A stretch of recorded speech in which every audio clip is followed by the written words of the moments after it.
Hello guys, if you want to change your Facebook password quickly, in this video, I'll walk you through the simple steps to update your password on the Facebook app and keep your account secure.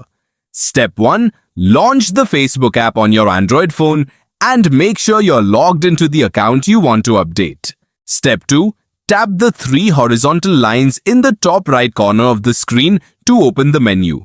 Step 3. Scroll down and tap Settings and Privacy, then select Settings. Step 4.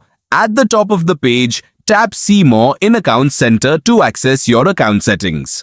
Step 5. Under Account Settings, tap Password and Security. Step 6. Tap Change Password, then select your Facebook account if multiple accounts are linked. Step 7.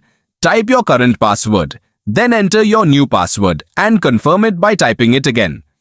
Use a strong password with a mix of uppercase letters, lowercase letters, numbers and symbols for better security. Step 8. Tap Change Password.